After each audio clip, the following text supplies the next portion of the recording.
Elliott Bay is a kill box. Not a metaphor, not a threat assessment, a geometric fact.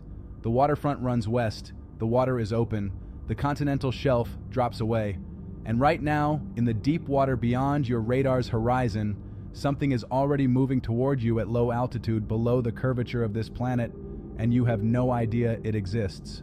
Boeing, Renton, Everett, the port, Lewis-McChord. These are not neighborhoods. These are targeting coordinates on a planned strike package, and the weapon assigned to those coordinates was built specifically because your defenses cannot see it coming. That is the physics. Let's get into it. Taiwan is the trigger, not a prediction, a trajectory. Beijing has one window to neutralize American Pacific logistics before a carrier response can form. That window opens in the first hours of a conflict. You do not wait for the carrier. You cut its supply line before it leaves port. You don't attack Taipei first, you attack Seattle. You attack the industrial spine of the American war machine on the Pacific coast. The strategy is clean, the math is cold, and the delivery system sitting beneath Puget Sound right now is a Type 093B nuclear-powered attack submarine. Here's what that means. China built between 7 and 8 093B hulls between 2022 and 2025. More submarine production in 3 years than in the previous 3 decades. Each boat carries a pump jet propulsor, not a propeller, pump jet. The same propulsion architecture that pushed Russian Bory-class SSBNs to acoustic levels. Western passive sonar arrays struggled to track. The 093B operates near 1980s Soviet Sierra-class noise levels. Not silent, doesn't need to be. It needs to be quiet enough to reach 540 kilometers off the Washington coast without triggering an ASW response. That puts it beyond the continental shelf, beyond the reach of any JSS radar node. Beyond every sensor, the Western Air Defense Sector at Lewis-McChord is pointing toward the Pacific. The 093B carries a 12-cell vertical launch system, each cell loaded with a YJ-18, each YJ-18 assigned a coordinate set. The boat reaches its firing position. The crew executes. The missiles are already airborne before any American sensor knows the submarine was ever there. Now here is the geometry that will kill you. The YJ-18 NATO CHSS-NX-13 launches vertically. For the first 180 kilometers, it cruises at Mach 0.8, subsonic, sea skimming, 5 to 10 meters above the surface, not a stealth profile, a physics profile. The Earth curves, radar beams travel straight. At 5 meters altitude, the YJ-18 is geometrically below your horizon until it is 20 to 30 nautical miles from the coast.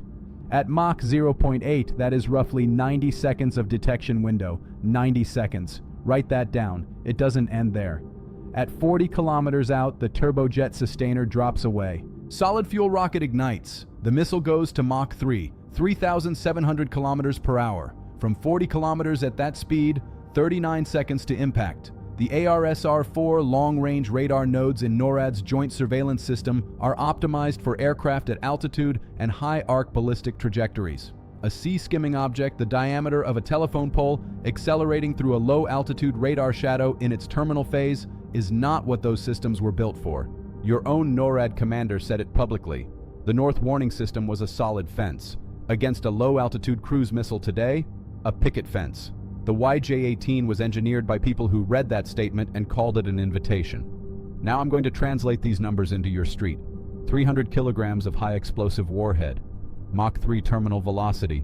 That kinetic energy alone, before the warhead fires, punches through a reinforced concrete exterior wall. The steel frame channels the penetration inward. Detonation occurs inside the structure. Overpressure fills the enclosed volume the way water fills a sealed compartment. Every internal wall fails at the same instant. Every window within 300 meters, not just the impacted building, fails simultaneously. Not cracks, not breakage. Removal. Glass becomes lateral shrapnel at 400 meters per second. I watched what blast overpressure does to a structure from a radar post at Harrir. The physics is the same, the only variable is the city. Seattle makes it worse. First Avenue, 2nd, 3rd, compressed north-south corridors running parallel between Capitol Hill Ridge and the waterfront. A supersonic shockwave entering from Elliott Bay does not dissipate. It enters those canyons. Walls reflect it, amplify it. Blast overpressure in a channelized corridor increases by approximately 40% versus open terrain. The glass curtain office towers along the Amazon campus were not designed to be fragmentation devices. The physics will redesign them in milliseconds. Those floor-to-ceiling panels become pressure-driven shrapnel arrays. Your earthquake-rated building, base isolators engineered for lateral ground wave energy from below, will perform exactly as designed. It was never designed for a supersonic kinetic impact arriving horizontally at Mach 3 from the waterfront. Think someone shoots this down? The Western Air Defense Sector runs continuous alert, F-15s and F-16s. Against a transponder deviation or an unresponsive aircraft, they function. Against a sea-skimming weapon with a 90-second coastal window, sprinting to Mach 3 in terminal phase, the intercept geometry collapses before a scramble can complete. And a 093B doesn't fire one round. It fires a salvo from 12 cells, staggered timing, overlapping approach vectors. The defending system tries to sequence intercepts. It can't. It runs out of time before it runs out of targets. The Negev taught me that. The night the Iranian salvos came in stacked, even THAAD has a saturation threshold. A battery in the Pacific Northwest that doesn't exist yet has none. You have 39 seconds from the moment that missile clears its radar shadow to impact. Subtract the time it takes your brain to register the sound. Subtract the time it takes your legs to respond. You are not working with 39 seconds. You are working with fewer than 20. Here is the sound. A sharp, sustained electrical whine, rising in pitch, compressing as it closes. Not a car engine, not a boat. A sustained, tightening mechanical scream that gets louder faster than it should. That is Mach 3 compressing atmosphere ahead of its own nose cone. The moment that sound registers, you move. No confirmation, no hesitation. Away from every window, every glass surface, into the interior of the building, the core, the stairwell, the heaviest vertical concrete mass you can reach. Drop to the floor against the base of a concrete column. Not beside a window, not in a corridor. The overpressure wave travels horizontally. Floor level against mass behind concrete is your geometry. Seal your palms over your ears before impact. A 300-kilogram warhead initiating inside a concrete enclosure produces a pressure spike that ruptures unprotected eardrums. Protect them.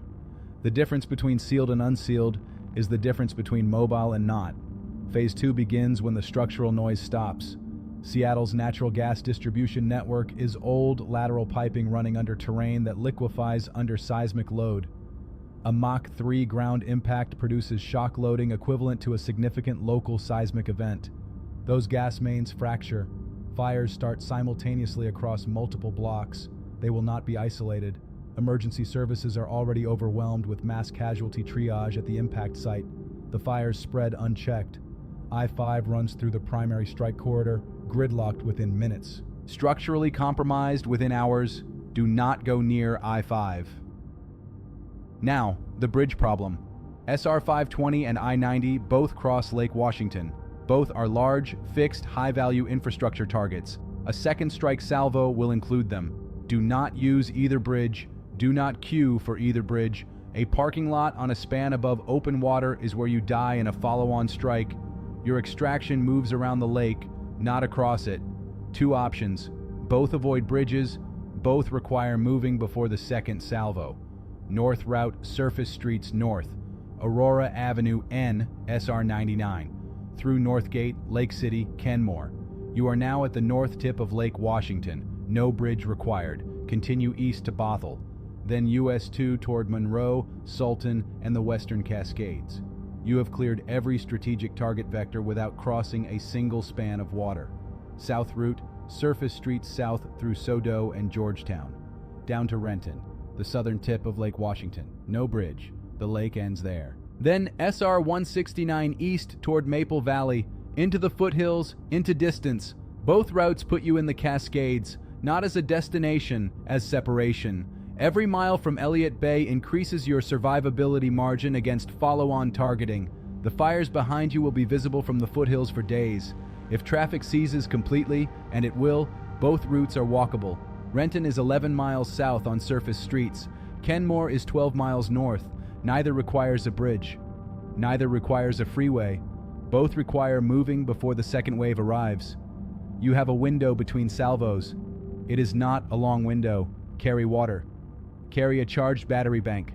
Leave the vehicle if it becomes an anchor. The missile does not care about your address. It does not read your lease, your building's seismic certification, or your view of the sound. It has a Beidou navigation fix and a 300-kilogram argument. The only variable it cannot calculate is whether you were already moving when it arrived. Move before the sound stops being a warning and becomes a memory.